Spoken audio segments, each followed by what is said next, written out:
senior civil servants or in key positions in the health service and the education system. And they want to maintain the rigid principles of the Catholic Church inside the structures of the Irish state.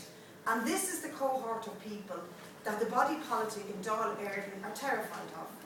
This is the cohort of people that in many cases would be Enda Kenny's voters, in rural bits of Mayo. That doesn't mean that there aren't really solid pro-choice, anti-establishment activists in Mayo, but it does mean that they're watching their backyard and watching the structures in Irish society that do support them and that they support because they want to maintain that rigid system. Now you talk to any young person today about what bites their bone, what interests them, and it's certainly not, mostly it's not the water charges or the bin tax or the things that I would have been, or Richard or other of us as activists in our constituency would have been advocating for working class communities. Mostly it is things like marriage equality, legalised cannabis, and in particular repeal the aid. That's the way I meet young people and what they talk about.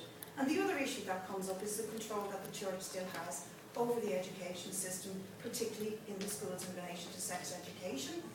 Access to simple things like the pill, the abortion pill of course is illegal, you can get 14 years in jail for it. And don't forget that 14-year sentence was voted for by the Labour Party, by the people who call themselves pro-choice. When you think about particularly the women in the Labour Party who put up their hands and voted to put in that protection in life during the pregnancy bill in 2013, which contains a 14-year sentence for attempting to procure an abortion and covers attempting to get the abortion. So most of what we're seeing young people are concerned about is that idea that you don't own me. I have a right to decide for my future, and I think that's a wonderful thing. But mind you, that sentiment was about when I was a young woman as well, and when the X case happened, I remember vividly schoolyards emptying during lunchtime and young ones pushing the nuns out of the way and the principals who tried to stop them with little slogans written on pieces of paper like this, "Let her go."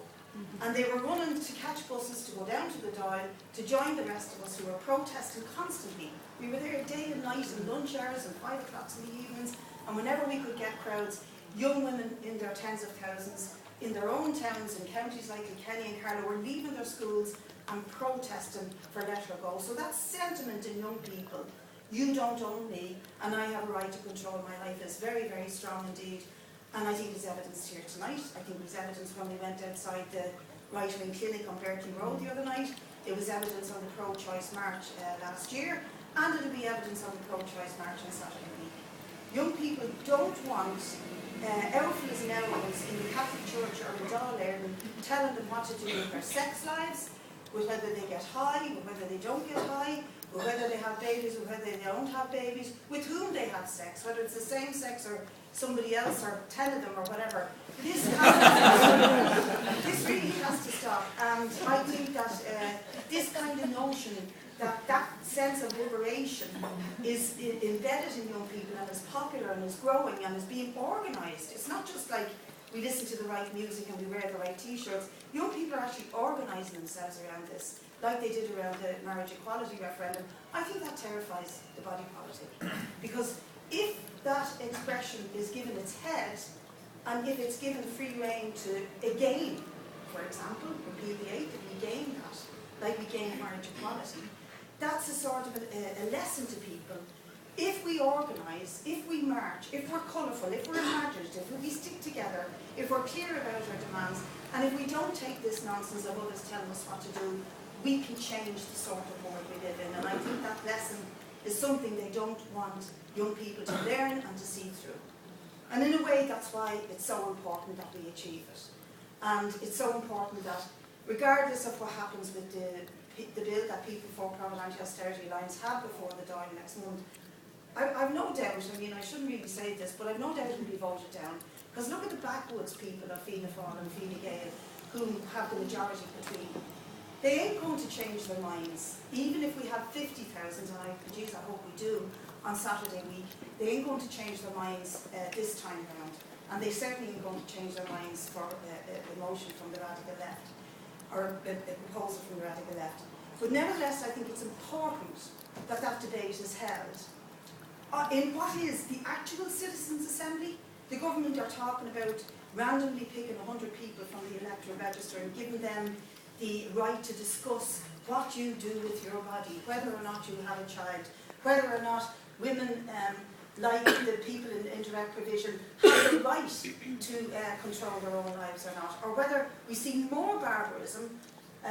Adrian referred to it, where a woman was forcibly cut open, the cesarean section carried out on Miss Boy, who was forced to continue her pregnancy, and once the fetus was 25 weeks old, she yanked it out, despite the attempts by that woman to control her own life and to have an abortion. The barbarity of all of these cases, and I do want to mention the case of Amanda Mellett and the fetal abnormality case that was studied by the UN Human Rights Commission, because their determination is very interesting.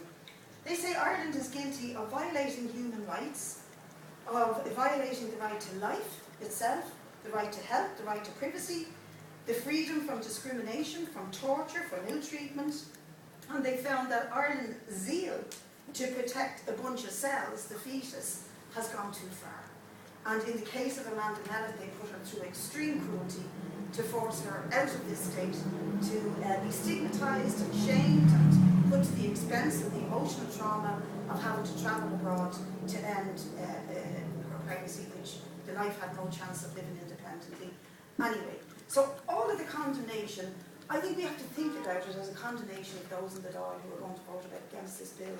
And we have to think about it as the bunch of Fianna Fáiles and Fine Gaelis, and indeed those in Labour and others, so-called Inda or independents, who, on the one hand, will try to tell all of us in this room and beyond whether or not we have sex, or whether or not we have babies, or whom we have it with, or when we have it, and at the same time will defend the right of Apple to rob us of €19 billion when we could be using that money to open up decent abortion clinics, to provide the nurses and doctors and the healthcare workers, and indeed to provide the homes that are lacking for tonight 2,500 children who live in emergency accommodation. And this is where these pro-lifers, anti-abortionists, Iona Institute people really get my vote. So we're out after the Down syndrome section of the population, but they don't give a shit when the government tears asunder the rights of lone parents to a welfare payment, when they start to diminish the money that is going to children who live in poverty. 1/5 of children in this country live in poverty. They don't give a damn about the housing prices. We don't see them outside the Dáil or on the protests over the practical things that families and women need to be able to make that choice. The choice whether or not to have a child, and whether or not they can and are able to give that child the dignity and the freedom of the right to shelter, education, health, and a decent life. That's all thrown out the window when it comes to those who call themselves pro-life. So that's why I think we have to rob that title, give it to ourselves. We're the real pro-lifers. We're the pro-choicers and pro-lifers. They're the backwoods men, the bigots, and the anti-abortionists. And I think that has to be very much the characterisation from here on in. The other thing I'd like to just say about the Citizens' Assembly, because randomly chosen from the electoral register, 100 people to discuss this issue. Well, come here, I'm sorry. I'm in my late 50s and I'm sick of listening to these bigots. I am sick of listening to all their arguments, and their arguments will not have changed, except they'll have moved from saying we're cutting the heads off every baby to we're trying to diminish the Down syndrome population. And when you do listen to the arguments, it is pure bigotry. Now, you know, there'll be a Citizens' Assembly and we listen to the arguments, we put up the best arguments we can against them. But all this is kicking for touch to protect those in the state institutions who protect the government, and the government protecting the civil servants, the doctors, and those in the education department who pursue their agenda. And it is also crucially about our citizens, young men and women, beginning to recognise that they have a right to control their own lives, and they have an ability to control their own lives, and they're going to fight for that. And should they win, bang, there's a lesson. I can also control other things, like what kind of society do I want to live in? Is my priority to allow Apple run away with 19 billion, or shouldn't I argue with the TDs, the government, or maybe even join a party that says, no, we need that money to build social housing, we need that money to staff the hospitals, we need that money to give children the right to a decent education. There's all sorts of implications for this being a victory, but it has to be. We've had enough time, we've waited long enough, it has to be. And I'm so pleased, I am really so pleased to see the plethora of young women in particular, but also young men, who realise that and are organising and are not taking the crap anymore and are not being told what to do. So having a big, loud, on the streets, in your face, colourful, imaginative movement that becomes a magnet for everybody else and that grows and grows and grows is the objective of this pro-choice campaign from People for Profit. We'll take the arguments to the floor of the Dáil, but when we do, we need tens of thousands of organised and organisers who want to fight for real liberty and real choice outside the gates of the Dáil. Scream and blue murder at these people who have two hands tied behind our backs and are literally murdering women.